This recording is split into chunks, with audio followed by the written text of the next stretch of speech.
President Trump holding two historic summits in 2 months. One was with Russia's Vladimir Putin today, and of course you had North Korea's Kim Jong-un recently. But I'll tell you, you got a mixed reaction going on here. You know, I think most people would say that was successful, what we saw with Kim Jong-un. As far as today, maybe not so successful. Director of National Intelligence Dan Coats, well, he issued this statement a few moments ago, and I just want to remind you, of course, that Dan Coats was the one providing the intelligence. He was brought up there in that Helsinki press conference, the intelligence that said that Russia had, in fact, muddled in our election. And he says, quote, "The role of the intelligence community is to provide the best information and fact-based assessments possible for the president and policymakers. We have been clear in our assessments of Russian meddling in the 2016 election and their ongoing pervasive efforts to undermine our democracy. And we will continue to provide unvarnished and objective intelligence in support of our national security." Joining me right now is former Assistant Secretary of State under President George W. Bush, Robert Charles. Okay, sir, what do you think? You know, I try to look at these events, Trish, through the lens of history, and I think some people have kind of lost the compass needle here. In my view, objectively, this was an outstanding summit, far better, actually, than Ronald Reagan's first summit with Mikhail Gorbachev. Wow. All right, you know, I would like to hear some good news, sir, right now, because from what I saw, I did not like that our president wasn't defending us and honoring his intelligence community. So you walk me through this. Why was it so good in your view? Sure. So let's go to the objective facts, sort of 1, 2, 3, 4, 5. We went into this with the Russians actually supporting North Korea. We came out with them pledging to support the United States and Trump in the denuclearization of North Korea.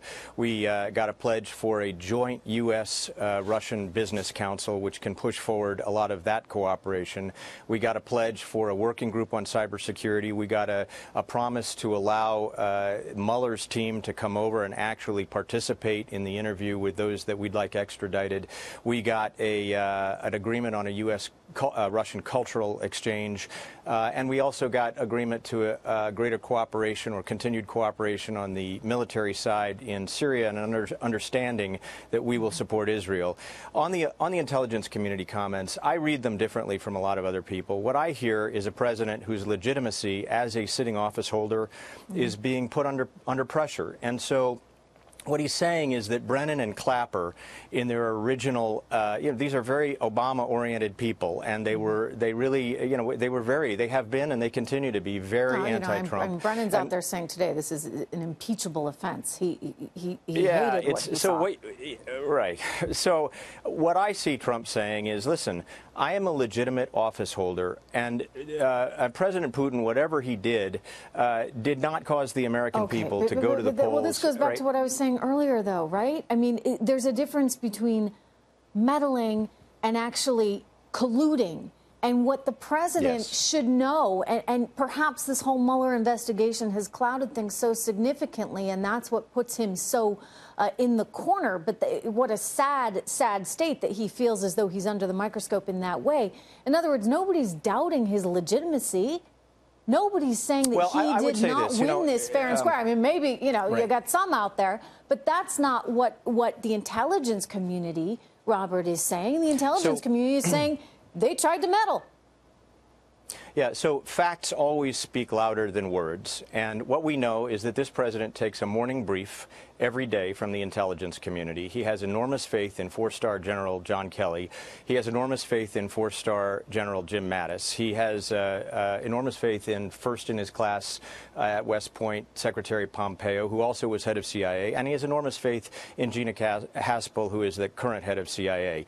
What I think he's saying, again, which he doesn't parse his words as well as he should, is I really resent the fact that there were people tied into the intelligence community who were working against me, like at the FBI, Mr. Strzok was working against him. It is a stinging fact that a presidential candidate should have to now still be answering. And I'll go to this Mueller piece and say this: look, if they have enough information after 19 months to indict anybody in this White House, then just do it. Okay, just get it over with and do it. It's like a big if they giant don't, hangover, then yeah. get the investigation over with and finish it up and wrap it up and be done with it. Because the American people are suffering every day with this.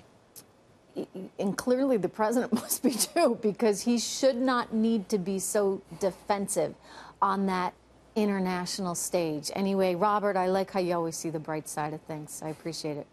Thank you. Thank you, Trish.